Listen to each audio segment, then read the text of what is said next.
बिस्मिल्लाहिर्रहमानिर्रहीम। यहाँ पे एंगल है इंटीरियर एंगल, एक्सटीरियर एंगल। तो इसका मतलब क्या है? इंटीरियर एंगल का मतलब क्या है? अगर हमारे पास एक ट्रायंगल हो, इस तरह ये एक ट्रायंगल है, तो यहाँ पे अंदर ये तीनों एंगल जो ये इंटीरियर एंगल है, बाहर यहाँ जो एंगल है ये एक्सटीरियर एंगल है। अगर इसी लाइन को हम बढ़ाए तो ये बाहर जो है ये एक्सटीरियर एंगल है। तो इस तरह यानी अंदर जितनी भी जाविये इंटीरियर है और बाहर जितनी भी एंगल पॉसिबल है वो एक्सटीरियर एंगल है। इसके अलावा अगर हम इस तरह एक लाइन ड्रा करें, इस तरह ये एक स्ट्रेट लाइन है, इस तरह अगर दूसरा हम स्ट्रेट लाइन ड्रा करें, इस तरह हम ट्रांसवर्सल ड्रा करें, तो इंटीरियर एंगल ये है कि ये दोनों एक एंगल ये है, एक ये है, ये चार एंगल है। यहाँ पे ये दो एंगल ये है, दो एंगल ये, तो ये इंटीरियर एंगल है। एक्सटीरियर एंगल क्या है? एक्सटीरियर एंगल बाहर ऊपर जो दो एंगल है ये वाले और ये वाले, ये एक्सटीरियर एंगल है। तो इंटीरियर एंगल यहाँ पे है यानी इसी लाइन के आसपास है, यानी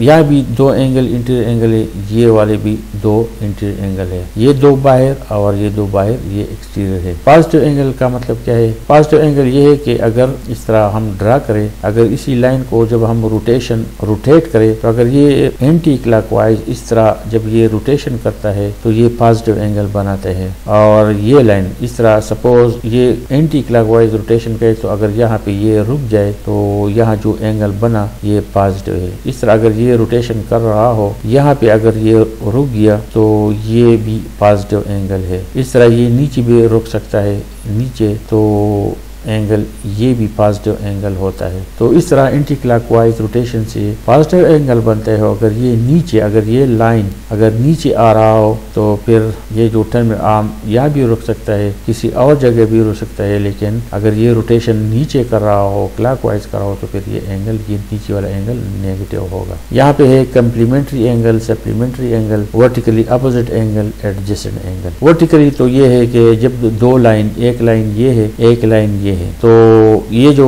कॉमन पॉइंट है इसके आर पार जो एंगल है ये वर्टिकली अपोजिट एंगल है। एक एंगल ये और एक एंगल ये वर्टिकली अपोजिट एंगल। इस तरह ये वाला एंगल और ये वाला एंगल आपस में वर्टिकली एंगल है। मतलब ये है कि अगर इस तरह हम ड्रा करें तो ये एंगल और ये आपस में वर्टिकली अपोजिट एंगल है और ये हमेशा बराबर होते हैं। इस तरह ये एंगल और ये वाला एंगल वर्टिकली अपोजिट एंगल है, इसका मतलब ये है। इसके अलावा जो एडजेसेंट एंगल है, यहाँ पे है एडजेसेंट एंगल। एडजेसेंट एंगल का मतलब है कि अगर दो एंगल ऐसे हो, अगर दो एंगल ऐसे हो कि उनका एक बाजू, एक आर्म कॉमन हो, तो दोनों एंगल क्या होते हैं? दोनों एंगल एडजेसेंट एंगल होते हैं। Adjacent angle are two angles where one point will common and one arm will be common. एक बाजू, एक आर्म इसका कॉमन होता है और एक वर्टेक्स इसका कॉमन होता है। इस तरह हम इस तरह भी लिख सकते हैं, ड्रा कर सकते हैं, ये भी एडजेसेंट एंगल है। इसी तरह अगर मैं इस तरह रखूं,